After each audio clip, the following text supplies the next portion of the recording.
"Dad, it's time for fresh blood." Those were my son Daniel's exact words as he slid the termination letter across the mahogany boardroom table, the same table I'd chosen, paid for, and sat at for nearly 40 years. I built this company from a cramped garage, signing deals over paper cups of burnt coffee while he was still learning to tie his shoes. And now, in front of the entire board, my own flesh and blood was cutting me out, like I was some obsolete part in a machine I'd designed. I said nothing. I simply folded the letter, slid it into my jacket, and looked him dead in the eye. He thought the meeting was over. He thought he'd won. But what Daniel didn't know was that I never built just a company. I built something else, a safeguard, a power he could never take from me. And before this was over, the board would have news for him. When Daniel was born, the doctor placed him in my arms, a wrinkled, red-faced bundle swaddled in a white blanket. I remember thinking, everything I've built, it's all for you now. I was 32, still hustling between late-night meetings and early morning deliveries. But at that moment, business was the furthest thing from my mind. All I could see was this tiny life depending on me. Back then, we lived in a modest 2-bedroom apartment above a hardware store. My wife, Linda, managed the books for a local bakery. Money was tight, but our dreams were big. I worked 12, sometimes 14 hours a day, building the foundation of what would become Kensington manufacturing. It started with one product, a precision component for agricultural machinery, and grew because I refused to cut corners. I made sacrifices, real ones. While other fathers took weekends off, I was in warehouses supervising shipments. While Daniel's friends went on vacations, he and I would visit our clients together. He was only 8 when I first took him on a sales trip. We stayed in a cheap motel with scratchy sheets, but I told him, "Son, this is where you learn the ropes. This is how you build something that lasts." He used to look up at me with those wide brown eyes and say, "One day, Dad, I'm going to be just like you." I believed him. When he turned 16, I gave him his first summer job at the company, sweeping floors, organizing inventory. I wanted him to start at the bottom, the way I did. The older workers respected that about him at first. He wasn't afraid to get his hands dirty. But as time went on, I noticed something. He seemed more interested in titles than in the work itself. Still, I brushed it off. He was young. I figured maturity would come. Linda, on the other hand, saw the cracks before I did. "Henry," she'd say over late-night tea in our kitchen, "you're spoiling him in ways you don't see. You give him too much too soon, and one day he'll forget what it took to get here." I'd smile and shake my head. "He's my only son, Linda. He'll understand one day." By the time Daniel graduated college, with a degree I paid for in full, Kensington Manufacturing had grown into a multimillion-dollar operation. We had 3 facilities, distribution contracts in multiple states, and a reputation for delivering quality no one could touch. I offered him a role in the sales department, not as a gift, but as an opportunity. To his credit, he took to it quickly. He was charming, articulate, good in a suit. He had my confidence and Linda's easy smile. Clients liked him, the board noticed him. I'll never forget the night he closed his first major account. We were sitting in my office after hours, a bottle of scotch between us. He raised his glass and said, "One day, Dad, I'll be running this place. You can relax." I laughed then, proud. I thought it was ambition. What I didn't realize was that it was already entitlement. Over the years, I gave him more responsibilities, overseeing new accounts, leading marketing initiatives, even sitting in on executive meetings. I wanted him to be prepared, to understand the weight of leadership. But in hindsight, I see how I skipped a step. I didn't teach him patience. When Linda passed away 5 years ago, something in me shifted. She had been my anchor, my sounding board. Without her, the office felt colder, the boardroom sharper. Daniel, instead of stepping closer in support, seemed to step into the space she left, like he'd been waiting for it. In her absence, I worked longer hours. He worked smarter, not harder. And by smarter, I mean he worked on positioning himself with the right people. I'd find him in the break room laughing with board members, sending them expensive bottles of wine during the holidays. I told myself he was networking. I didn't realize he was campaigning. Still, I kept believing in him. Even when the whispers started, older employees saying Daniel was pushing for modernization, that he thought my leadership style was outdated. I defended him. I told the board he was the future, that we had to blend tradition with innovation. The truth? I was tired. I wanted him to be ready. But love has a way of blinding you to ambition's sharp edges. When he was promoted to vice president, I stood beside him in the boardroom, proud as any father could be. We shook hands, smiled for the cameras. I told the press, "This is the man who will take Kensington into the next generation." I meant it. What I didn't know then was that he had already been laying the groundwork for my exit. That while I was teaching him everything I knew, he was quietly convincing others that my time was over, and that the boy who once promised he'd be just like me was about to show me exactly what that meant. The first sign wasn't the whispers in the hallways or the board members' guarded smiles. It was something much smaller, a single missing chair at a meeting that told me Daniel's vision for the company didn't have room for me. It started with a chair. For as long as I could remember, my seat at the weekly operations meeting was at the head of the table, flanked by my senior managers. One Monday morning, I walked into the conference room to find that seat gone. The table had been rearranged into a perfect oval, no head position, just equal chairs. Daniel smiled when he saw me hesitate. "We're trying a more collaborative setup," he said, gesturing for me to sit anywhere. I brushed it off, telling myself it was just a new layout. But it felt symbolic, like the room itself was erasing my place in it. Over the next few months, little things began to stack up. Documents I'd always signed off on were now sent directly to Daniel. Invitations to certain client dinners never reached my desk. I'd overhear laughter in the hallways, followed by hushed voices when I passed. One afternoon, I walked into the marketing department to find a glossy new brochure spread out on the table. Kensington Manufacturing, the next generation. On the cover was a photo of Daniel in a tailored navy suit, arms crossed confidently, no mention of me. Not even a founder's note on the inside page. "Looks sharp," I said, picking it up. The young marketing coordinator avoided my eyes. "Daniel wanted a fresh image for the brand," she muttered. That word again, fresh. Linda's voice echoed in my mind. "You're spoiling him in ways you don't see." Still, I told myself it was just branding. He was trying to make his mark. The second red flag came at a quarterly board meeting. I had prepared a presentation outlining a new production process that would cut costs without compromising quality, something I'd been refining for weeks. But when the agenda was handed out, my presentation was missing. "I thought I was on the schedule," I said to the board secretary. She gave a tight smile. "Daniel suggested we consolidate time today. He'll be presenting a new operations plan instead." I sat through his presentation in silence, listening as he outlined ideas that were, in truth, mine, tweaked slightly, polished with better graphics. The board applauded. Daniel basked in it. Not once did he credit me. After the meeting, I caught him in the hallway. "You could have told me," I said quietly. He grinned like it was nothing. "Dad, you've got to learn to let the next wave take over. We're in a new era now." Something in his tone told me this wasn't about sharing leadership. It was about replacing it. The third red flag hit closer to home. Our longtime plant manager, Carl, someone I trusted like family, came into my office one evening, closing the door behind him. His weathered hands twisted his cap nervously. "Henry," he said, "I don't like what I'm hearing." "What is it?" "Daniel's been talking to the vendors, telling them you're stepping back soon. Says the company's changing leadership style, and some of your old ways are holding us back." I felt heat rise in my chest. "He said that?" Carl nodded.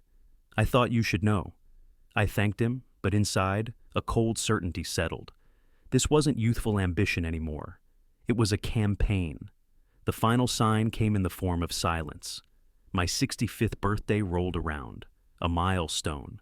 In years past, the company would throw a small celebration in the break room, a cake, a few speeches.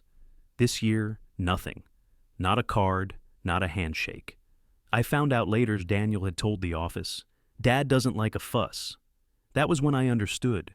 The erasure wasn't accidental. It was deliberate. He was rewriting the story of the company, page by page, until there was no room for the man who wrote the first chapter. And I had been letting him. By the time the betrayal came, it wasn't a surprise. It was a performance, a stage spectacle in the boardroom, with Daniel as the star and me as the outdated relic he was about to discard. The official notice came on a Thursday morning, special board meeting, mandatory attendance. The subject line was short, clinical, but the pit in my stomach told me exactly what it meant. When I arrived, the boardroom was already half full. Sunlight streamed through the tall glass windows, reflecting off the polished table I'd chosen decades ago. My chair, the one they'd quietly moved weeks earlier, was still gone. Daniel stood at the far end of the room, sleeves rolled up, a confident smile on his face. The rest of the board members murmured quietly, eyes shifting in my direction before darting away. I took a seat near the middle, placing my leather briefcase on the table. I'd brought nothing but a notebook, though I already knew I wouldn't be needing it. "Let's get started," Daniel said, his voice carrying that easy authority he'd perfected over the past few years. "We're here to discuss a critical transition for Kensington manufacturing, one that will secure our future for decades to come." His words were polished, rehearsed. "Before I go on," he continued, "I want to acknowledge the man who built this company from nothing, my father, Henry Kensington." There was polite applause, brief, hollow. I nodded, offering a small smile. I'd been in enough negotiations to recognize when the compliments came before the cut. Daniel pressed on. "But as we look toward the future, we have to be honest about where we are. The market is changing faster than ever. We need fresh leadership, fresh strategies, fresh blood." That word again, fresh. "To meet the challenges ahead. After much discussion with the board, we believe it's time for my father to step down as CEO and take on an honorary role as founder emeritus. This will allow him to remain connected to the company while giving the next generation the reins." The words hung in the air, polite but sharp, like a blade wrapped in velvet. I leaned back in my chair, letting the silence stretch. It was a tactic I'd used in hundreds of negotiations, make them fill the gap. Daniel shifted slightly but kept his smile. "Dad, you've done incredible work here, but it's time." I glanced around the table. Most of the board avoided my eyes. Only Margaret, our longest-serving member, met my gaze. There was something almost apologetic in her look. "May I say something?" I asked. Daniel gestured toward me. "Of course." I stood, resting my hands on the table. 40 years ago, I was working out of a garage with one machine and a dream. I signed my first contract in a diner booth, using the last $5 in my wallet to buy coffee for the client. I built this company brick by brick, relationship by relationship, because I believed in quality and in people. Many of you here were part of that journey. A few heads nodded. "And now," I continued, "my own son is telling me it's time to make way for fresh blood. I'm not blind to the fact that times change, but let's be clear. This is not about market shifts. This is about ambition." Daniel's jaw tightened. "Dad," I raised a hand, "you've made your case. I hear it. And I know you think this is the end of the story, but let me remind you," I let my gaze move around the table, "the foundation of this company isn't just in its products or its processes. It's in loyalty, and loyalty works both ways." I sat back down. The chairperson cleared her throat. "We'll proceed to the vote."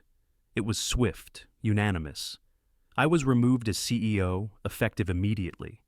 The title of founder emeritus was granted, along with an office on the far side of the building. Out of the way, symbolic at best. Daniel approached me afterward, offering his hand. "No hard feelings, Dad. You'll always be part of this place." I looked at his hand, then at his face. "You've got what you wanted. I hope you know what to do with it." I walked out of the boardroom without shaking his hand. The hallway seemed longer than usual, each step echoing. Employees glanced up as I passed, some with pity, others with curiosity. By the time I reached my old office, the nameplate had already been removed. A cardboard box sat on the desk with my personal belongings. Family photos, a brass pen set Linda had given me, and a framed copy of our very first contract. I stood there for a long moment, running my fingers over the wood of the desk. This was the room where I'd built my life's work. Now, I was just a ghost in it. But here's the thing about ghosts. They see everything. And as I carried that box out to my car, I wasn't thinking about loss. I was thinking about leverage. He thought firing me meant I was powerless. But Daniel forgot one thing. I built this company to last, and that meant I had built it to survive, even without me at the helm. In business, the worst mistake you can make is assuming you've won before the ink is dry. Daniel had made that mistake. The Monday. After my removal, I didn't show up to my founder emeritus office. I wasn't going to sit in a windowless room like some retired mascot. Instead, I sat at my kitchen table, black coffee in hand, and opened a locked drawer in the old roll-top desk Linda had insisted we keep. Inside was my insurance policy. Thick files, contracts, side agreements, and records I'd kept over decades. Every deal we'd made, every property the company owned, every vendor relationship, all meticulously documented. Daniel didn't realize that while I had given him the title of CEO, I still owned 37% of Kensington Manufacturing. That alone was enough to be a thorn in his side. But it wasn't my shares that would undo him. It was the strings attached to certain assets. Years ago, I'd bought the land under two of our main production facilities, personally, through a separate holding company. The company paid me rent every month. It was an arrangement buried deep in the operational contracts, one that gave me leverage no board vote could erase. I started by calling Margaret, the longest-serving board member, the one who hadn't looked away during the vote. "Henry," she said, "I've been waiting for your call." We met for lunch at a quiet corner table in an old steakhouse downtown. Over medium-rare ribeye and mashed potatoes, she told me what I already suspected. Daniel had been promising the board aggressive expansion, higher profits, and a shift toward cheaper overseas manufacturing. "It's risky," she said, shaking her head. "And it's not what this company was built on." "I know," I said, "which is why we're going to stop him, without me setting foot in that boardroom." Step 1 was gathering allies.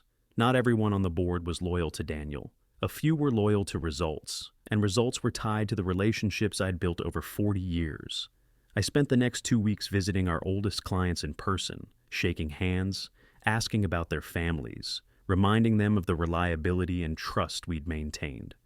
Things will be changing, I'd say, and not necessarily for the better. If that happens, I'd like to know you'd take my call. Every single one of them promised they would. Step 2 was securing the foundation, literally. I quietly reached out to the company's CFO, a man who had been with me for 15 years and owed me more than one favor. "I'm going to be adjusting the lease agreements for the plant properties," I told him. "It won't affect operations for now, but make sure Daniel sees those rent hikes in the quarterly budget." A small increase wouldn't draw blood, but it would get his attention. Step 3 was patience.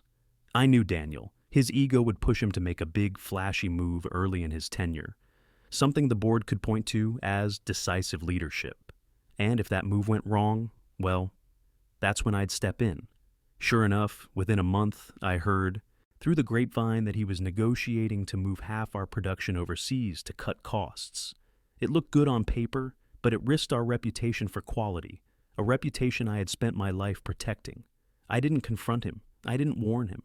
I simply made calls to a few trusted contacts in the industry, quietly planting seeds of doubt about the reliability of the new supplier he was courting. It didn't take much. By the time the first shipment from overseas arrived, 2 major contracts were already threatening to pull their business. Behind the scenes, Margaret and I worked on Step 4, preparing a formal proposal to the board to remove Daniel as CEO. But timing was everything. We couldn't just come at him head on. We needed him to fall into his own trap. The final piece came when the quarterly reports landed. The overseas move had saved money, but at the cost of delays, defective parts, and 2 lost clients. The board was restless. That's when I made my move. I called for a special meeting, not as a CEO, not as a board member, but as the landlord of the company's most vital facilities. Daniel thought the boardroom was his stage, but the next act wasn't going to happen there. It was going to happen in a room where I held all the cards. The meeting wasn't held in the boardroom. I made sure of that. Instead, I called it in the small private conference room on the top floor of the Kensington West plant, the largest of our 3 facilities. I chose it for a reason. Every piece of machinery here sat on land I owned. If the plant closed, production would halt. Daniel arrived 15 minutes late, wearing his usual tailored suit and that CEO smile. Behind him came two board members, the CFO and Margaret. The plant manager, Carl, was already seated, his arms crossed. "Dad," Daniel said smoothly, "this better be good. We've got a lot going on." "Oh, I'm sure you do," I replied, sliding a thick manila folder across the table. "This is a formal notice of lease renegotiation for both the West plant and the South facility." He blinked, glancing down at the papers. "What are you talking about?" "I own the land under those facilities," I said evenly. "The company pays rent for them, always has. Effective next quarter, those leases will increase, substantially." He laughed like I'd just told a bad joke. "You can't be serious. That would cripple our operating budget." "That's correct," I said. "Unless, of course, the board chooses a different course of action." Margaret cleared her throat. "Henry has the legal right. It's in the original acquisition documents." One of the other board members frowned. "We never reviewed those terms." "Daniel didn't think you needed to," I said, my gaze steady on my son. I watched the flicker in his eyes, the first crack in his confidence. He turned to the CFO. "You knew about this?" The CFO shifted uncomfortably. "It's in the books. I assumed you'd read the founder agreements." Step one was complete. Remind the board of what Daniel didn't know. "Let me make this simple," I continued. "The company's stability is at risk. We've lost 2 major clients due to the overseas move. Quality control issues are piling up. You can either keep paying for facilities at a premium, or you can reconsider who's running the show." The room went still. Daniel's jaw tightened. "You're trying to blackmail me?" "No," I said calmly. "I'm protecting the company from reckless leadership." Carl spoke up then, his gravelly voice cutting through the tension. "Henry's right. I've been here 30 years. These changes are killing us. The workers hate it, the customers hate it, and the new suppliers are a mess. If something doesn't change, we're finished." Daniel's face flushed. "You're all overreacting. This is just a transitional bump." Margaret slid a document onto the table. "It's more than a bump, Daniel. This is a petition for an emergency leadership vote. We have enough signatures to call it today." The air shifted. He realized too late that I'd been working the board behind the scenes. "You think you can waltz back in here after we voted you out?" He snapped at me. I smiled. "I don't have to waltz. I built the floor you're standing on." The vote was swift, this time not unanimous, but enough. Daniel was removed as CEO, effective immediately. The interim position was offered to Margaret while the board searched for a permanent replacement. As for me, I didn't take back the title. I didn't need to. I retained my shares, my property leases, and my relationships with our key clients. But I wasn't finished. I arranged for a press release, not about Daniel's removal, but about Kensington Manufacturing's renewed commitment to American-made quality. The statement thanked Daniel for his service during a transitional period and positioned the leadership change as a strategic realignment. Privately, I made a few more calls to the industry journals, to old colleagues who still trusted my word. The narrative became clear. Under Daniel's short tenure, the company had strayed from its core values. Now, it was back on track. By the end of the month, he was no longer fielding interview requests. His phone calls weren't returned as quickly. The same board members who had smiled at him now kept their distance. He'd wanted the spotlight. Now, it burned. One Saturday, I invited him to lunch. He showed up looking tired, dark circles under his eyes, his tie loose. We sat in a quiet corner of the same steakhouse where I'd met Margaret weeks earlier. "I hope you're happy," he said bitterly.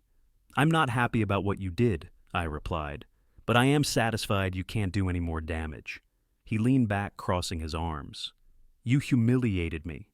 "No, Daniel, you did that yourself. I simply made sure the consequences matched the actions." For a moment, I saw the boy he used to be, proud, stubborn, but still searching for my approval. "You could have warned me," he said. "I did," I said quietly. "Every lesson I tried to teach you was a warning. You just weren't listening." We finished the meal mostly in silence. When we parted, I didn't offer him a handshake. I offered him one sentence. "Build something yourself, Daniel. Then you'll understand why I fought for this." By the end of the quarter, the company had stabilized. The rent remained at the increased rate, but I reinvested a portion of it back into employee bonuses, a quiet reminder of where my loyalties truly lay. And as for Daniel, he took a consulting job in another state, far enough to save face, close enough to still feel the shadow of the company he'd tried to take from me. He'd underestimated an old man. He wouldn't make that mistake again. Daniel's fall from the CEO's chair wasn't the end. It was just the start of his unraveling, because the business world remembers its betrayals, and so do I. Daniel didn't just lose his title the day the board voted him out. He lost his footing. The business world has a way of sniffing out weakness. Whispers travel faster than press releases. Within weeks, the story of his short-lived leadership was making its rounds in industry circles. It wasn't the official version we put out. It was the quiet one, told over golf games and at networking dinners. The one where the young CEO gambled the company's reputation and lost. Old friends in the industry stopped returning his calls. Vendors who once bent over backward to work with him suddenly had scheduling conflicts. Even his LinkedIn posts, once flooded with praise, were met with a trickle of polite, obligatory comments. The final blow came 6 months later when the overseas supplier he'd chosen for cheap production filed for bankruptcy. That left a string of unpaid invoices and legal disputes, all tied to contracts Daniel had personally signed. I wasn't the one who pulled those threads, but I didn't have to. He had tied the knots himself. It's one thing to lose professional respect, it's another to lose personal standing.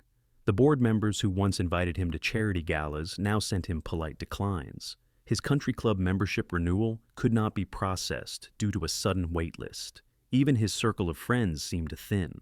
I heard from a mutual acquaintance that he'd been trying to pitch consulting services to mid-size manufacturers, but each time, someone would inevitably bring up his track record at Kensington.